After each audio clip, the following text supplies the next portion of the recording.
We will go ahead and call the meeting to order. I want to thank everyone for being here to start out. Make sure we can iron out any technical issues that we may be having.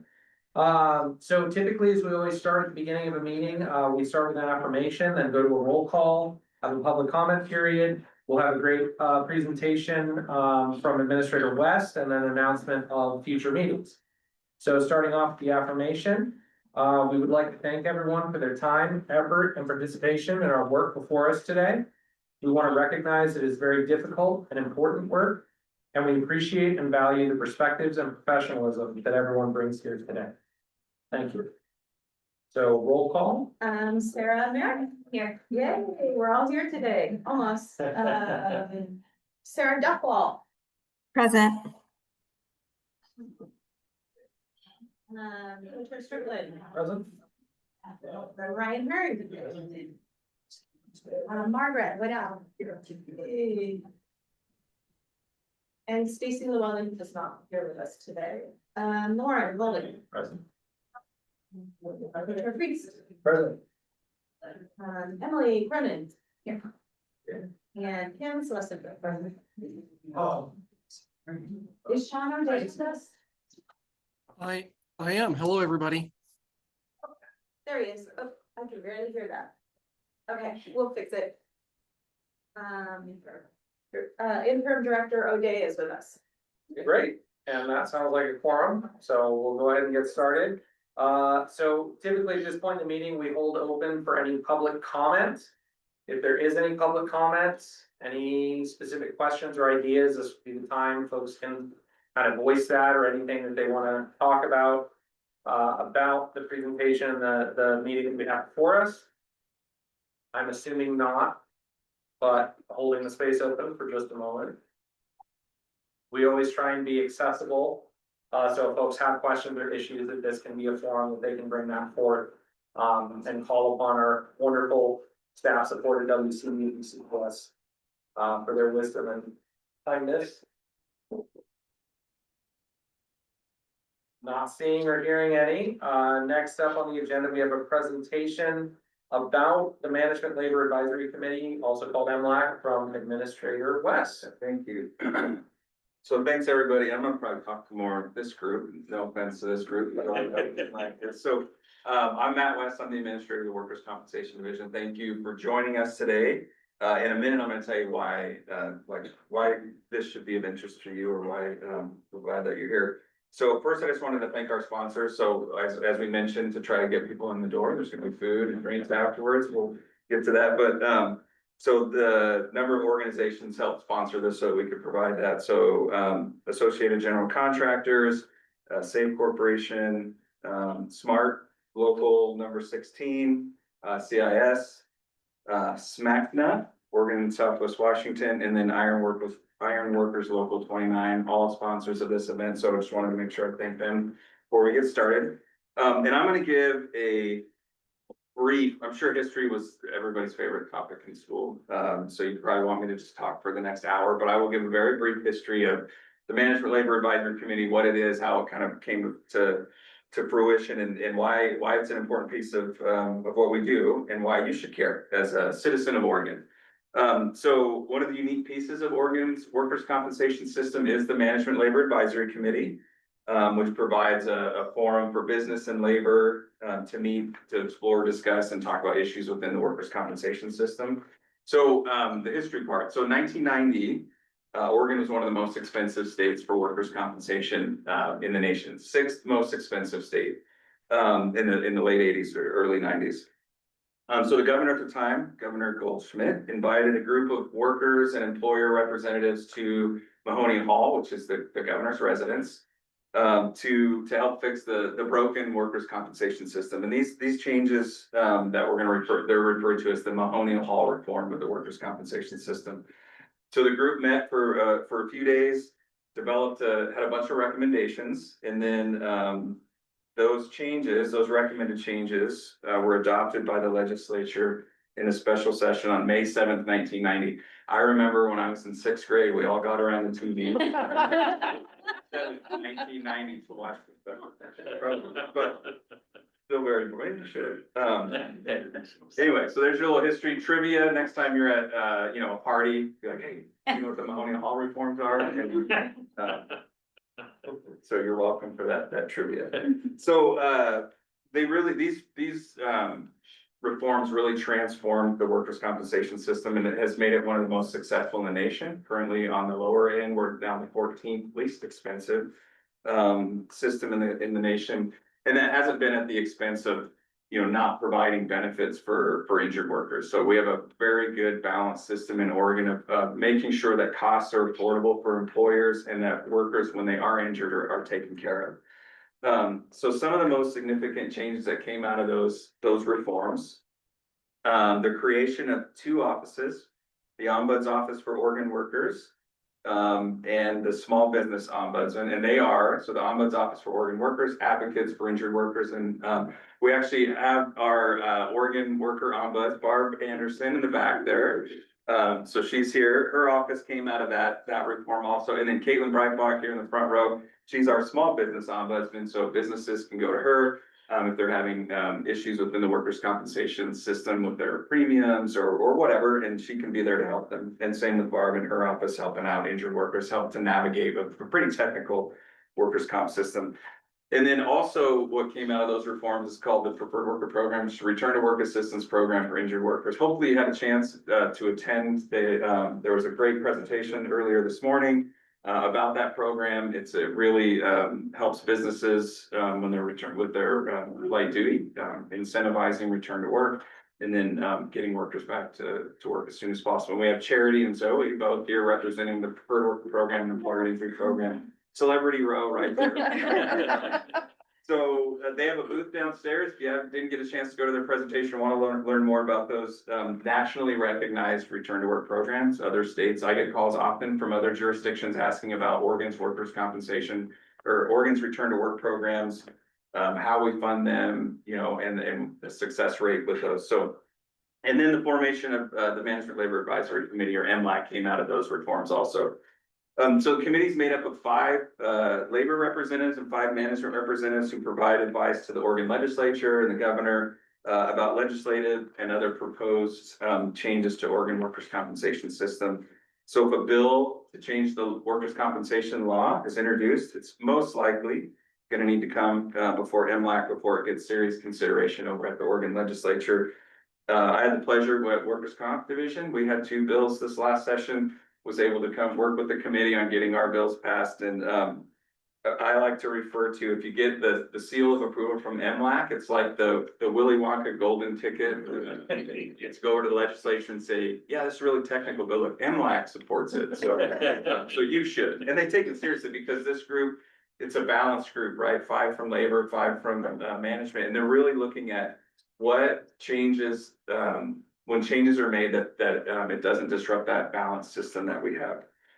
So really, they're volunteers. We're going to get a chance to hear from each of them and talk about the industries and organizations that they're representing on the committee, and kind of a little bit about why they volunteer their time for this committee. But when they're reviewing proposals or changes, there's some guiding principles that the committee looks at. I mentioned that balance and fairness to make sure any changes to the law meet both the needs of workers and employers. Adequacy, affordability, efficiency, stability, and flexibility and predictability. Anything with itty at the end, the principle. So they're really looking at that before they decide to support a change, because they know the weight that their decisions and support hold. So they really take that seriously. Like I said, we're going to talk a little with each of them here in a few minutes. They meet monthly, and more often during legislative session, usually weekly or sometimes twice a week during legislative session, depending on how many bills are there. And this particular group has really made a priority. They want to get out and hear from, this is like, why should you care, right? They want to get out and hear from the different communities. We were able to go to the Dalles last year.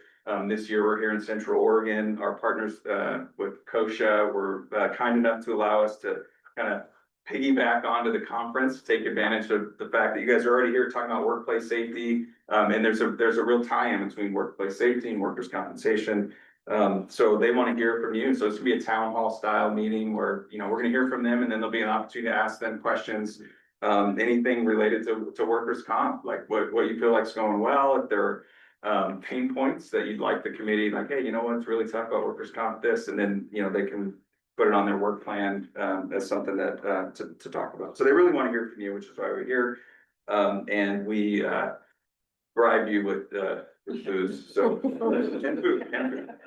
So thank you for being here.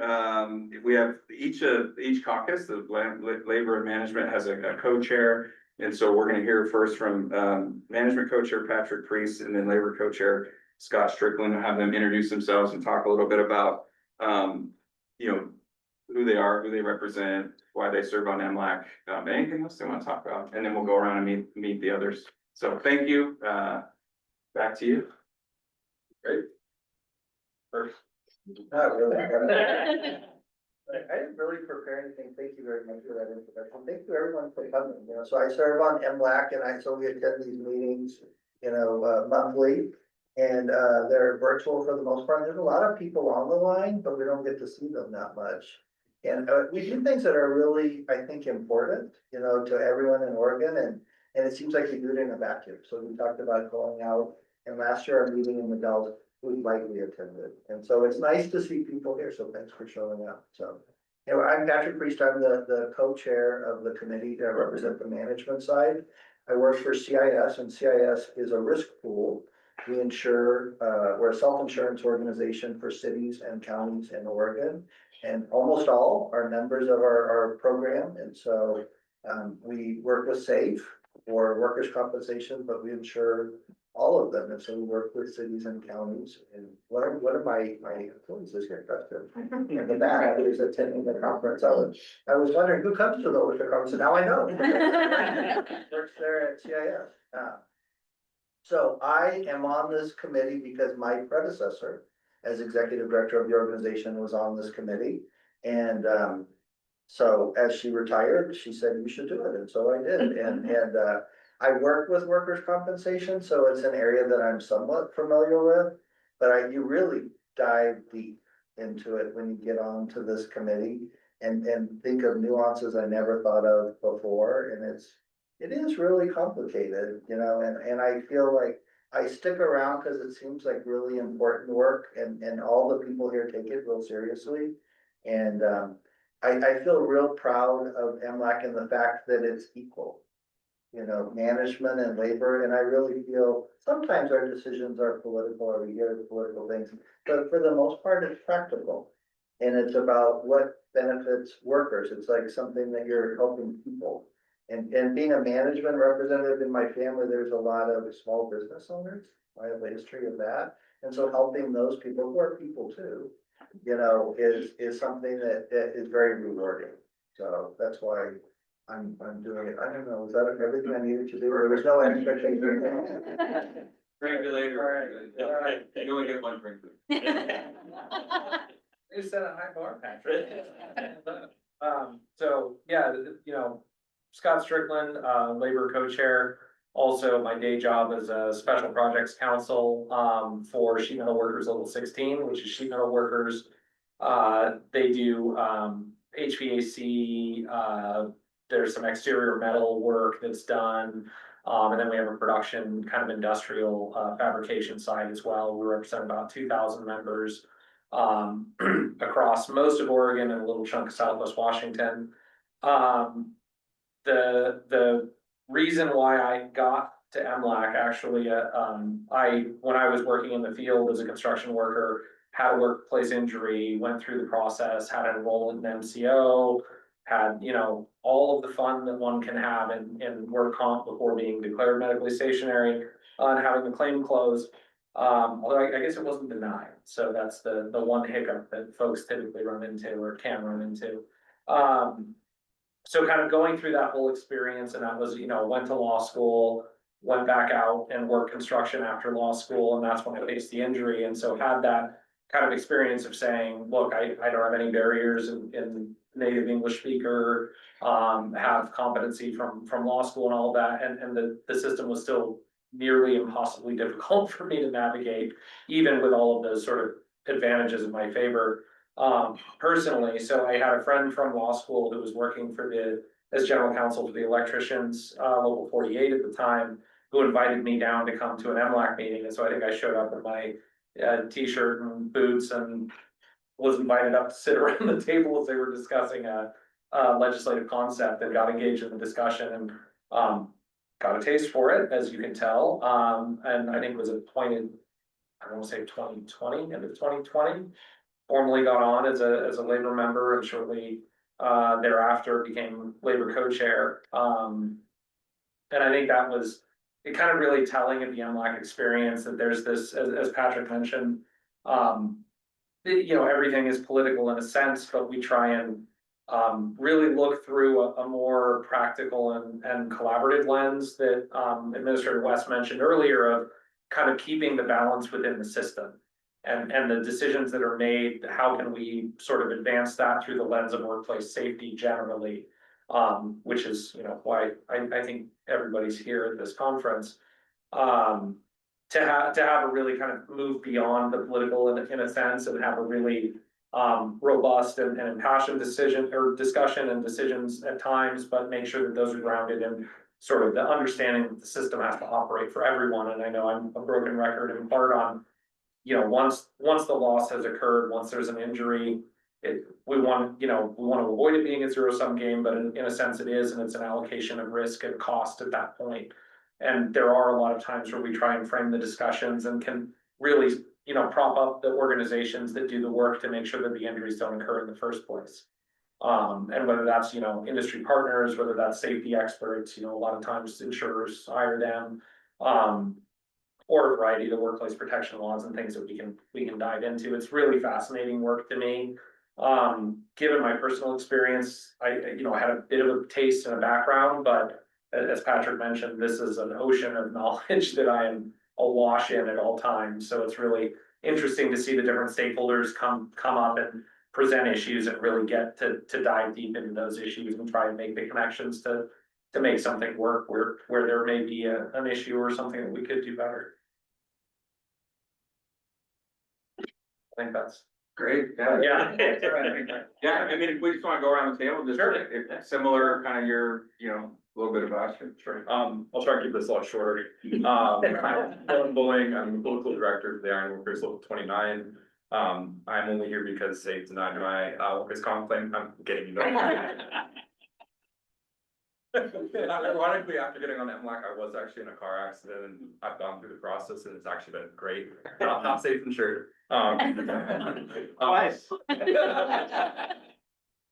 I think for me personally, for the union trades, we are a partnership between labor and management, and that's how we exist. And I think for this as well, this is something where you need to find consensus and be able to work with folks.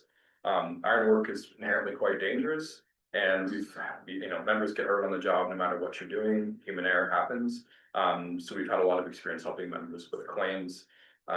So again, I think just the work that you're doing to make sure that workers can access care if they're injured and then get back to work is really motivating and important.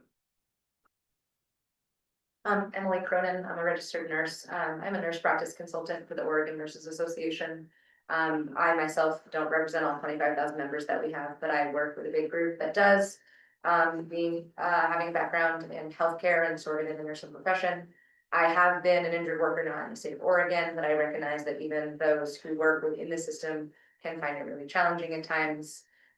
There's just a lot of complexities around healthcare in general, around reimbursement, around all of the ins and outs, and really the focus is making sure that the injured worker gets what they need, and whatever education needs to happens. And that's sort of my interest is really on advocacy on how to make things simple and for people to better understand.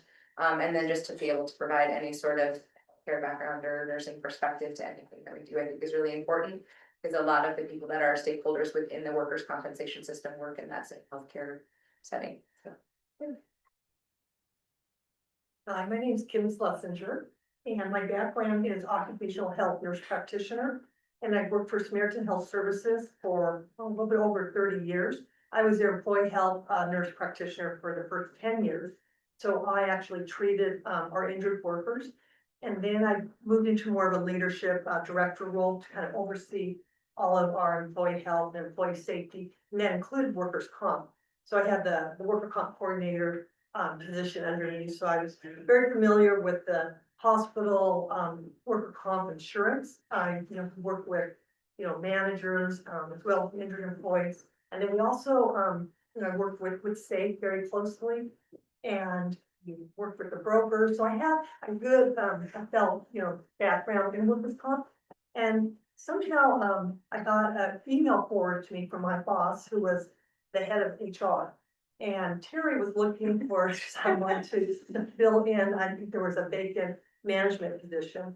And I think he reached out to one of our CEOs, and she forwarded on and asked me if I'd be interested. I said, well, yeah, I didn't really know what I was getting myself into. I didn't really knew it. I was at the Capitol having to give, some sort of testimony in front of like a panel. It was like, oh my gosh, this is a big deal. And so I was appointed for I think it was the first year was to fill, and then my term will end in 27. But I retired from Samaritan in April this year. But I just felt like I was getting my feet wet on, getting to know this legislative side of workers' comp, which is, a whole new area for me. And so I asked my past employer if I could continue on, and they said, yeah. So I'm still representing healthcare on the management side for MLAC. My name is Sarah Merrick. I'm a firefighter paramedic in the city of Salem. I also sit on our executive board for the local Freeport in our union. How I got issues in MLAC was being part of testifying for presumptive cancer for firefighters. Well, near and dear to my heart as we go to put one of my dear friends on the wall this week in Colorado, who passed away from job-related cancer. And it has really opened. When I was approached by our Oregon Firefighter Council President, Carl Koenig, to ask if I'd be interested in something like this, it's like, absolutely. Opportunities to learn how workers' comp in our state works, to be part of a solution of, because you do have to compromise, you have to look at the practicality, as you mentioned. It's a collaborative effort. And so I'm really happy to be a part of this and see how we can protect our workers and also make sure we can keep the system solvent. And so, yeah, very happy to be here. My name is Ryan Kern. I am representing on the management side. I work for Roseburg Forest Products. They're a self-insured employer in Oregon. We have multiple plants throughout the state. I found myself in workers' comp actually quite some time back. I was managing a Starbucks in my 20s. And through that process, we had team members who would get injured and go through the workers' comp process. Found myself really intrigued by the industry. Actually met somebody who was an adjuster at the time, and worked my way into adjusting claims after managing a Starbucks. Which was a great experience for me. Started with Sedgwick, worked with them for about 2 years, and then moved over to Corvell. Started managing a Roseburg Forest Products workers' compensation account. Worked with them over the course of 3 years, and the workers' comp manager there was retiring. After seeing how Roseburg not only managed the workers' comp system, but their whole entire organization, I was eager to apply. And in 21, I joined the Roseburg Forest Products team as their workers' compensation manager. And then from there, we were actually talking with Majoris. We were looking at, joining an MCO. And Anne, at the time, had mentioned that MLAC was looking for a new management chair. And so I jumped at that opportunity and threw my name into the hat and got drawn. Really, when I'm here, I feel like I have a unique perspective, from handling claims to now working for a self-insured employer to really, influence the system and ensure that it stays fair for both employees and labor and management. And I'm aiming to continue that goal. Thank you. My name is Margaret Waddell, and Matt, I'm one of those people who really like history. And so I was, how I became interested in workers' compensation was taking a public administration policy setting class. And I remember reading about the history of workers' compensation and how people became aware that there was a really big problem, that there was, jobs were dangerous. They were inherently dangerous. And as Lauren said, human error happens. And many times, although workers, if there was an injury, had the right to sue their employers, there was, often, most of the time, there wasn't negligence. And so what we were talking about is workers who would be doing their part in the community, and they would become injured, and then all of a sudden, the only thing that they had available to them for a serious injury was to rely on their church or the community in some way. And that was just not a very good way for getting benefits and keeping families together and keeping communities strong. And so the government got together and they created this system that we all know as workers' compensation. And I remember as I read this, specifically thinking, well, that's the way government ought to work.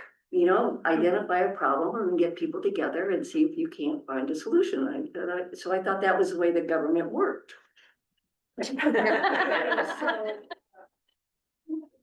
Now, yes, so I started my career working for an insurance company who long ago, Allstate Insurance actually wrote workers' compensation here in Oregon. That's how long ago it was.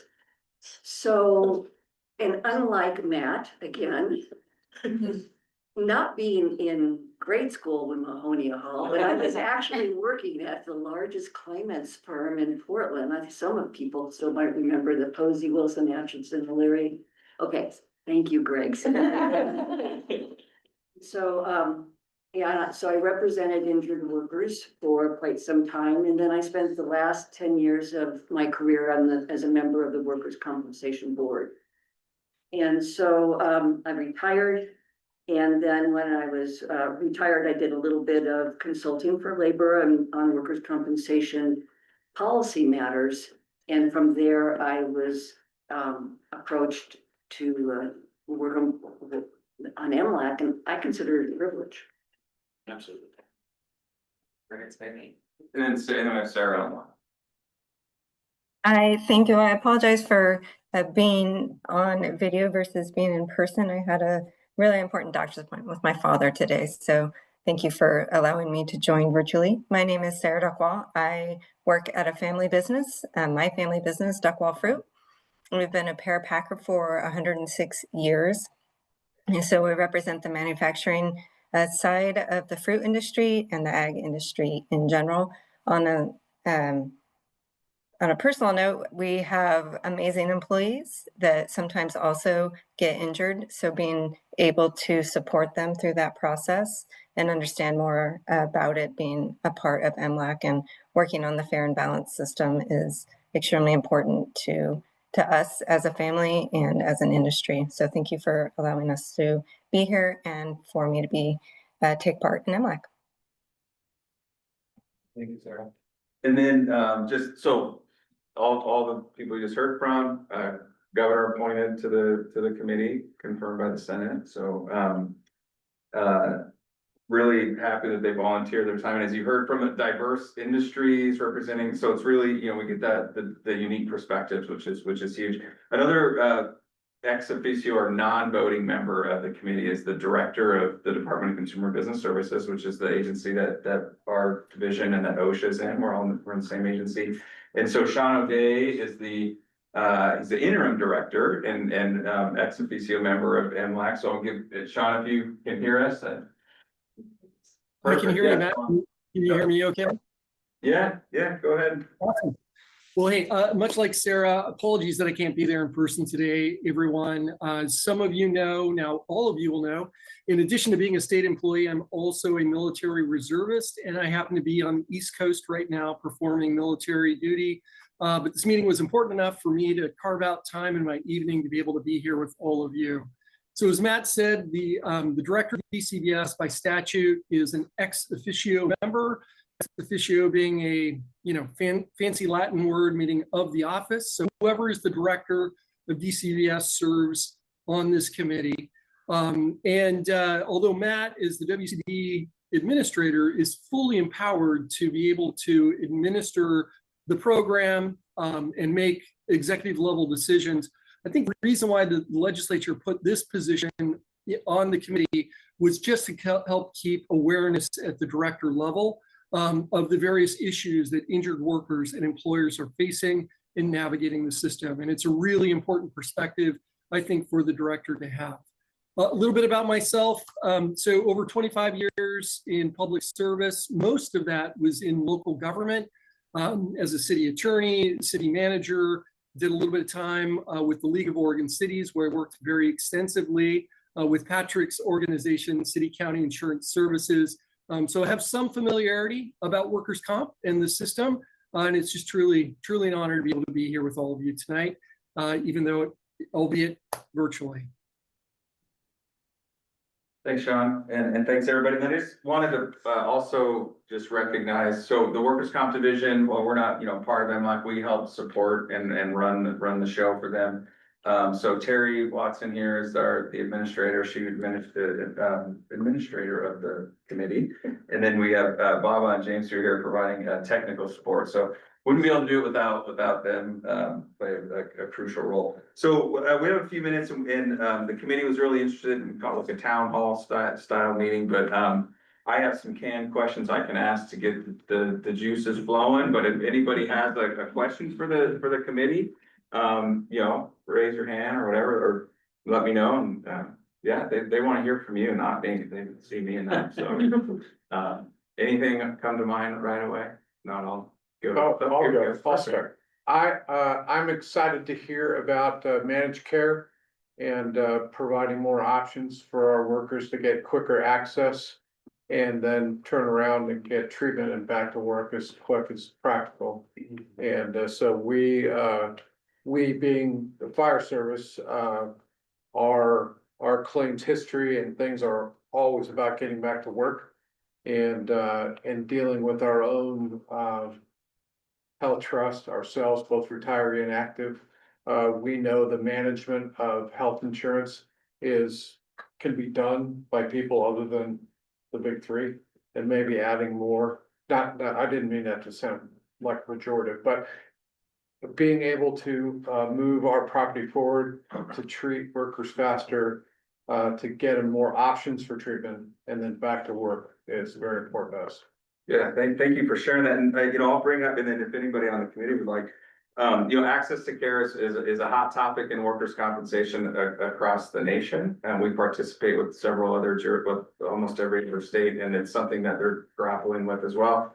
And really outside of workers' compensation, how many of you tried to make a medical appointment and had to wait, 3, 4 weeks, 5 weeks, to get in, right? So the difference in workers' compensation where, that could be a worker who's sitting at home, collecting time loss instead of being able to get back to work if they can't get fit care. So the committee has, actually this entire summer called the Summer of Subcommittees. There's an access to care subcommittee, and they've been listening to a lot of different providers and those in the industry about access to care. So I don't know if someone wants to just in response to either about access to care or. Yeah, I'm happy to kind of chip in a little bit and then hand it off. One of the subcommittees that we have is the access to care subcommittee that was kind of kicked off by a bill that a stakeholder brought forward about managed care organizations, which I poorly like to explain, as HMOs within work comp, kind of. But yeah, we have a subcommittee currently running on that. We have Emily and Kim are the co-chairs for that subcommittee. I'm sure that they have a point on there. I know Ryan also wanted to raise his hand. The joke that I will say, it's only half a joke, from retired, safe, political director Dave Ehrenberg is, most of these problems go away if we have single payer. So, until that day, we can have, our wisdom of our subcommittee members on that. Emily or Kim, if you want to chime in first, and then Ryan. Well, I think we're actually wrapping up, a whole summer of presentations from various providers, insurance, agents, who we've had, a nurse practitioner, we've had, just different stakeholders talk about the barriers, and some issues and concerns. So at the last meeting, we try to take this huge, overwhelming body of list of issues and try to, farm down. And then the assignment now, the next 2 weeks, is we're gonna kind of prioritize them and see, which ones we can really tackle. And then we're gonna present that to the full MLAC meeting, in the beginning of October. And if you're interested, there's a website that has all of our meeting minutes and all of the presenters and, the documents. It's all of the And the meeting website. under access to care. Yeah, absolutely. Looking at the idea of access to care, it's an incredibly complex issue. There's a multitude of different pain points that we're aware of in the system, from starting point to end user. Really what we were looking at is how do we increase access to care, whether it's figuring out what the core issues around barriers to providers participating, so complicated. Access in rural areas, what do we need to do to get additional providers available? How do we decrease time loss? How do we decrease back and forth between things? And so we're in a sort of a fact-finding mission originally, and now looking at those, what are the smaller things that we can do to tackle right away that are seemingly just administrative problems, or maybe something as simple as rulemaking, and then looking at the larger picture of how do we continue to serve our Oregon communities as we grow larger with higher acuity, more complexity around healthcare, and we're like in the workforce longer, we're in the workforce earlier. There's so many things that we're trying to figure out. So every time we get a new piece of information, it takes me down this rabbit hole of how we continue with access to care. And I'm like, what about this? So it's looking at what we can solve now, and then also continuing to keep that engagement and have those conversations long term, so that we can look at being a little bit more proactive, hopefully, in solving some of these problems and maintaining access to care as we kind of continue to grow as a state. That's great. My comment is just more about the passion about access to care, because I see it every day. Emily and Kim have been doing a great job with their subcommittee. I'm really excited to see what they come out with. I've sat in on 1 or 2 meetings, but they're doing great work. Being with Roseburg Forest Products, and that we're plants are mainly southern. We see it every day. I see people from Coos Bay having to go up to Florence just to seek treatment. I have people going from, Medford to Roseburg. It's all over the place down there, just to get that care. And I see the pain that it causes those workers. And I think everybody on this committee is dedicated to trying to find the answer to that. As Emily pointed out, it's complicated. I think, one of the meetings I sat on, it was really enlightening for me, was hearing that providers, at first I was thinking, oh, it's a provider. The provider doesn't have enough information about workers' comp to get engaged.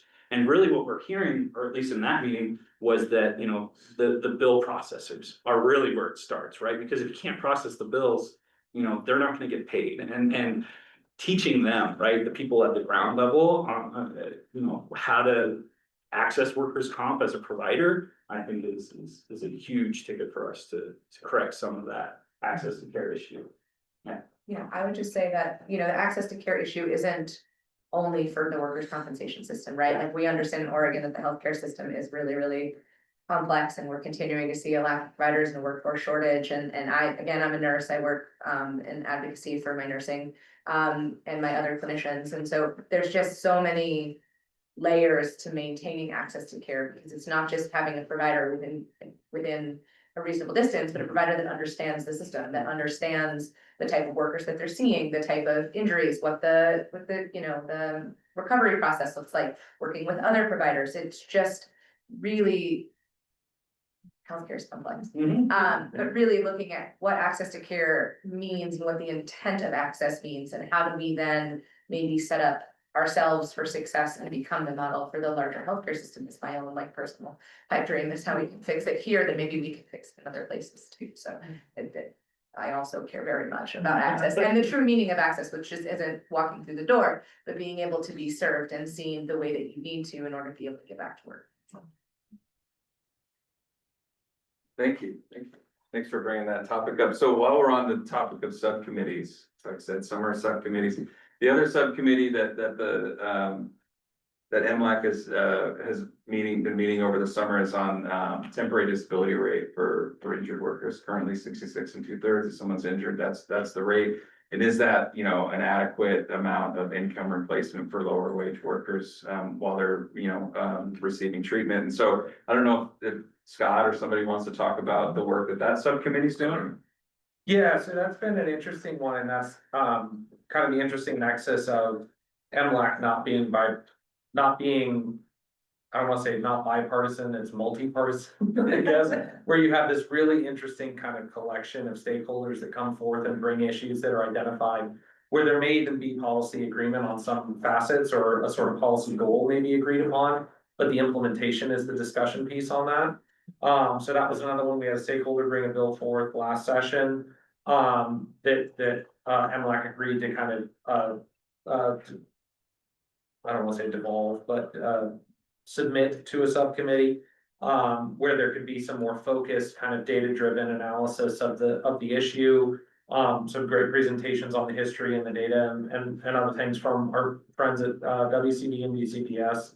To kind of drive policy discussion around, is there an issue that can be identified? If there is that issue that I feel has been identified, how do we then go about addressing that issue? And what is the path forward from here? So we've had some really interesting, we just, last meeting had a couple of proposals. One from, ASME, and some of the stakeholders that brought the original bill, and one from, correct me if I'm wrong, kind of a coalition of, Associated General Contractors and, Oregon Business and Industry as a kind of alternative. And that's an interesting one because both of them orbit around this idea of, is 66 2/3 enough? And if not, how do you implement a new model that would address concerns about lower income workers? You know, folks that are making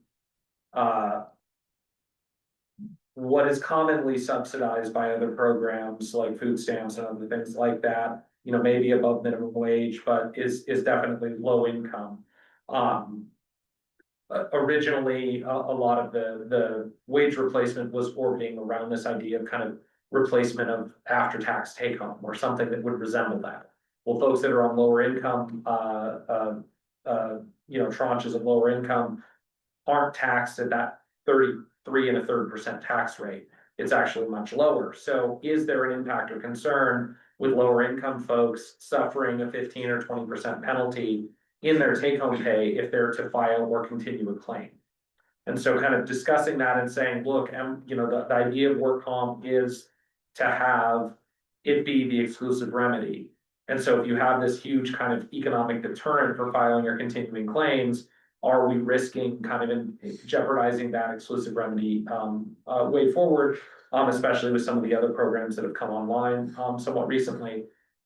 So seeing folks kind of talk about that and discuss that and having the stakeholders come forward and say, you know, we don't want to benefit Cliff, but maybe we don't want to just increase the take home amount across the board. So there's some things that may kind of fit better with the mechanisms that are currently in place, whereas other things may actually address that concern better. So again, to Emily's point, extraordinarily complex problem that depending on how you approach it, may not address the concerns of the workers, may not address the concerns of management, may not address insurers, may not address the concerns of public agencies. So there's kind of multifaceted analysis that I feel like we've just kind of really begin to dive into the deep end of implementation discussions. So that's been really interesting to see that and be along for that journey.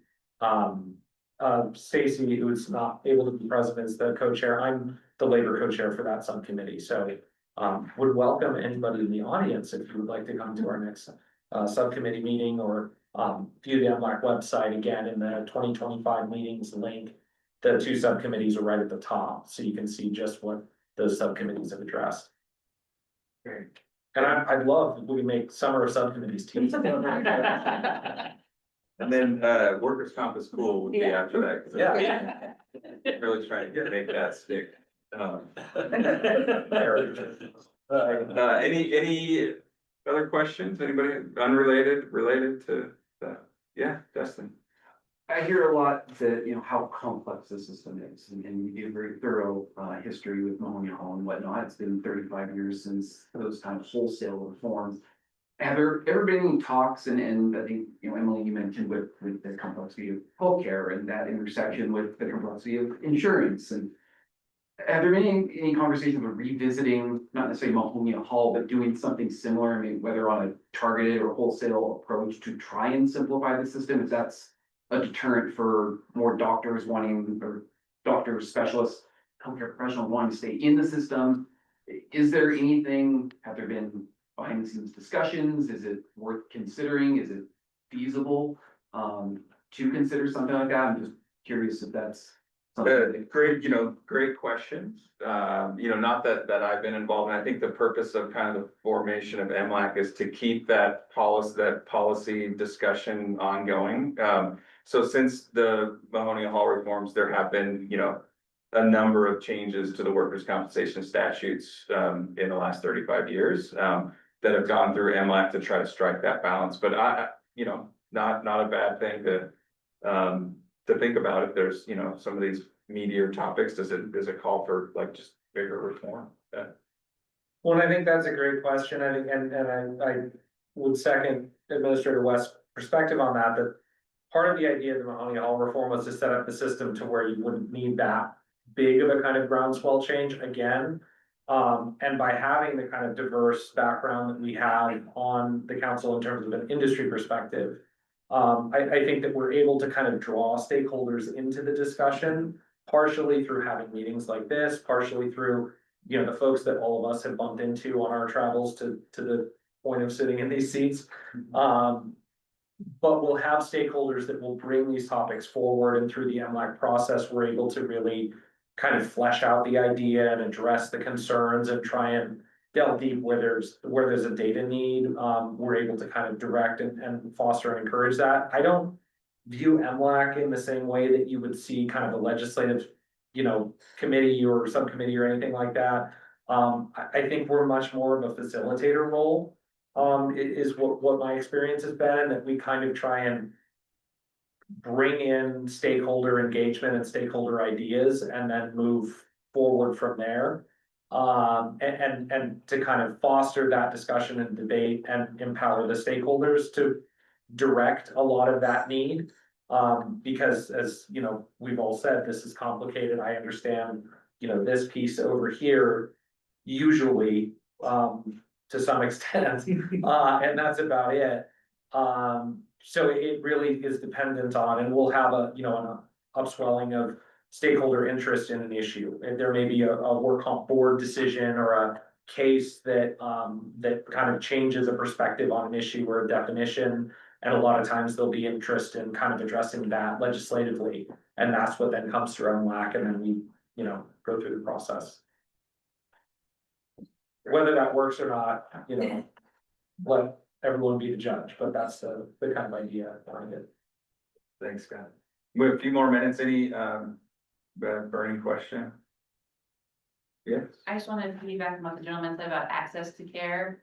So for our area, it takes an extra month to close the claim. So I'm really excited to hear about access to care, because it's really frustrating for the employee who wants to get back to work, and the employer who needs them, and the kid in the classroom who needs their teacher. So it's also impacting our community. So I'm really excited about the subcommittee. And so thank you for hearing me out. I just want to add another voice to stress the importance of the issue. Can I just ask what part of the state you're in? Central Oregon.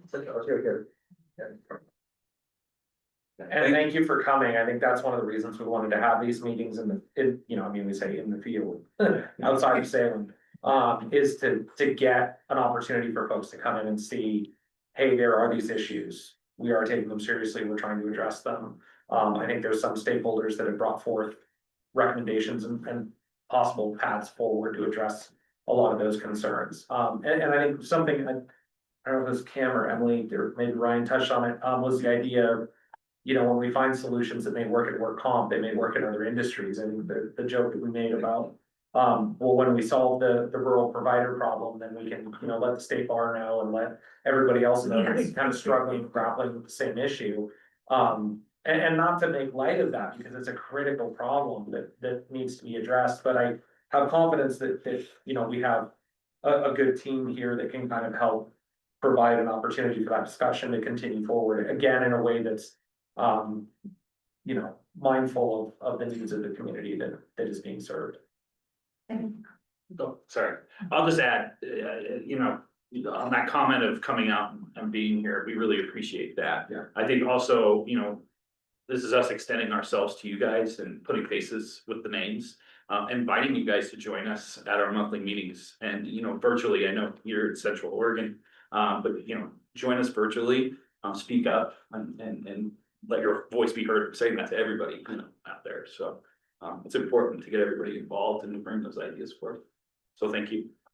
Yeah, I'm just gonna add, like, to be able to define access, like truly what that means in the day-to-day lives is really, really important to me. And one of the reasons that I work both for ONA and then give my time to MLAC is that, like, access isn't the Webster's definition. Access is what does that truly mean as far as being able to utilize the system in a way that benefits the injured worker, which then benefits the community, maintaining the perspective of the businesses that employ the employee. And so that access is a much more complex or a much more involved statement than just like having the doors be open or having a provider that's within reach. It really is about navigating through that system and being able to come out with outcomes that are beneficial for everybody, protecting the community, protecting the patients. So.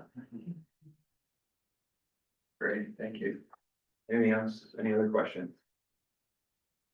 I just wanted to offer a thank you. I'm Tammy. I'm the chair of the SAFE board. And I just wanted to say that we're paid the same. We're volunteers. But we're partners. And on occasion I get 2 cookies, but only if I'm really good. I just wanted to say that this is unique and it matters a great deal. And I very much appreciate you raising access. I appreciate you raising in terms of our worker for our first responders. And so I want to let you know that we at SAFE, in terms of the board, focused on prevention, safety, that preventative, how do we make sure that the environment is safe just to begin with?